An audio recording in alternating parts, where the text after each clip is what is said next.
Хей, всем привет! Сегодня у меня обзор еще одной марки маркеров. Это маркеры Vista Artista, которые я купила в Leonardo. Так что это не реклама. Покупала я их пару лет назад.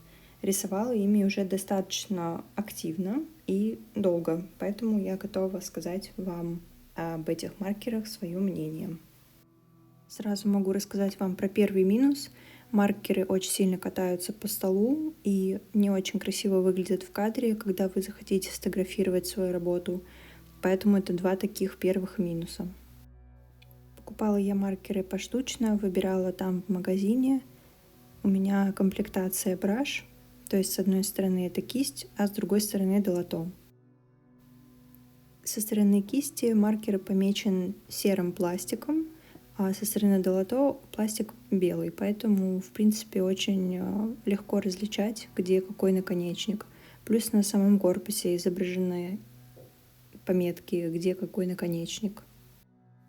Есть еще одна интересная вещь. Насколько я знаю, комплектация браш продается только поштучно, то есть в наборе их купить нельзя. А вот маркеры с наконечником пуля продаются и в наборах. Я купила себе 31 маркер, постаралась выбрать достаточно сбалансированную палитру, чтобы можно было рисовать этим полноценные работы. Один маркер из этого у меня блендер. Не знаю, правда, зачем я его купила, потому что я не умею пользоваться блендерами. Ставьте лайк, если вы тоже не понимаете, зачем нужны блендеры. Следующий минус маркеров этой марки Vista Artista я обнаружила буквально спустя неделю использования этого материала. На колпачках, где обозначены номера цветов, надпись начинает стираться, причем очень быстро. При том, что пользуюсь маркерами достаточно аккуратно, то есть я их не тру, не хватаю, просто открыл, закрыл, и вот можете посмотреть, цвет полностью стерся. На корпусе есть наклейка, конечно, со штрих-кодом и названием марки. Но думаю, вы согласитесь со мной, что когда все маркеры сотрутся, и вам нужно будет выбрать с выкраски какой-нибудь цвет, и вы не будете знать, какой вам точно нужен, и вам придется перебирать каждый маркер, смотреть каждую наклейку, чтобы выбрать необходимый себе цвет. По-моему, это очень неудобно. На выкраске вы можете видеть все цвета, которые у меня есть, как они выглядят. Цвета достаточно яркие, красивые. Серый у меня уже ушел, я его использовала. Теперь покажу вам кисть. Она очень хорошо гнется, практически на 90 градусов. Кисть достаточно сочная, вы можете видеть, как чернила хорошо выливаются.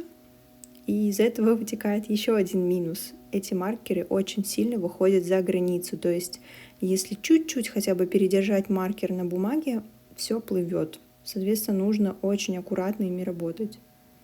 Кисть достаточно плавная, гибкая. То есть ей можно сделать как тонкие линии, так и толстые, в зависимости от того, как ты нажмешь на кисть. Ну, а долото — это обычное долото, как и у всех маркеров. Ей можно делать как толстые, так и тонкие линии, в зависимости от того, как ты повернешь долото каким ребром. Один маркер стоит 150 рублей, то есть именно с наконечником браш. С наконечником пули, если я не ошибаюсь, стоит 99 рублей один маркер. Соответственно, за 31 маркер я отдала 4650 рублей. И это не очень маленькая сумма, но по сравнению с другими брашами это, в принципе, приемлемая цена. Рисовать я сегодня буду символ года, точнее много символов года. Это у нас кролики. Я уже заранее подготовила скетч и сделала лайн, чтобы не грузить вас этими этапами, а сразу показать маркеры в действии. Лично для себя я нашла еще один жирный минус. Это то, что эти маркеры просто безбожно размазывают лайн. Вы можете видеть это сейчас на зайке, и вы еще неоднократно увидите на других зайчиках, как кисть тянет за собой грязь. Я не знаю, может быть, это из-за материала, из которого сделана кисть, либо это чернила, которыми заправлены эти маркеры, но вот что есть, то есть. Если что, лайн я делала линерами микрон, и другие маркеры у меня не размазывали лайн.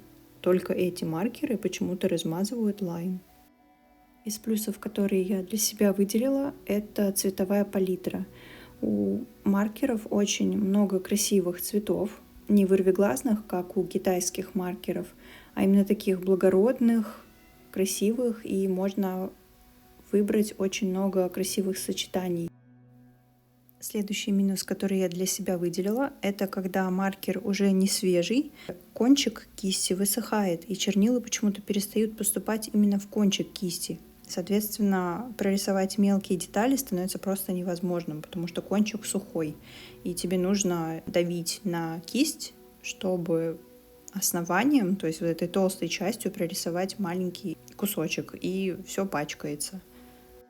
Следующий огромный минус заключается в том, что чернила ложатся пятнами при покрасе. Вы можете видеть это сейчас на примере покраса этого рыженького кролика. Сколько бы раз я не проходилась по одному и тому же месту, все равно все оказывается в пятнах.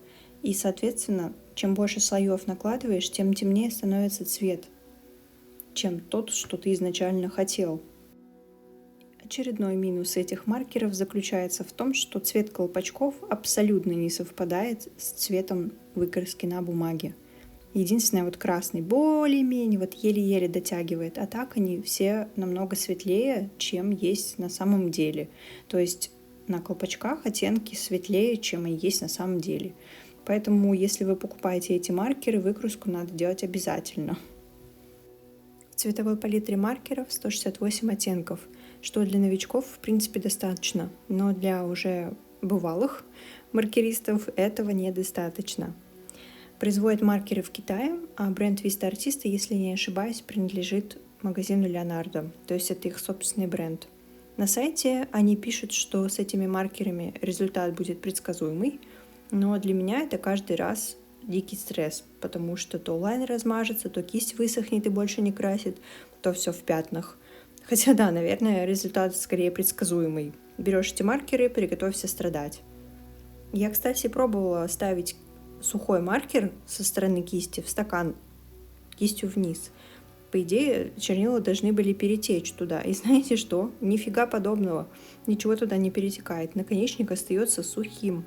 И получается, что покупаешь ты кисти за 150 рублей, а в итоге у тебя остается одно долото. И смысл тогда переплачивать. Лучше купить тогда за 99 рублей. Помните, я говорила про то, что маркеры не перезаправляемые? Так вот, в магазине эти маркеры лежат просто на стенде в общем доступе. То есть каждый может подойти, попробовать их, потестить. Там даже лежат бумажки. Соответственно, как правило, туда приходят школьники, дети и начинают стоять и просто калякать этими маркерами просто бесконечное количество времени. И смотрите, получается, ты такой приходишь, тратишь 150 рублей, берешь маркер, надеясь, что им не сильно успели пописать и что он новый, и его только выложили. По факту приходишь домой, а у тебя уже почти законченный маркер, проходит неделя, две, и у тебя маркер заканчивается. Тебе снова нужно тратить 150 рублей, чтобы купить себе новый маркер. У меня так один маркер за неделю улетел. Буду ли я покупать эти маркеры себе? Нет. Покупать ли их вам? Решать только вам. Я поделилась с вами своим мнением. А я прощаюсь с вами до следующего видео.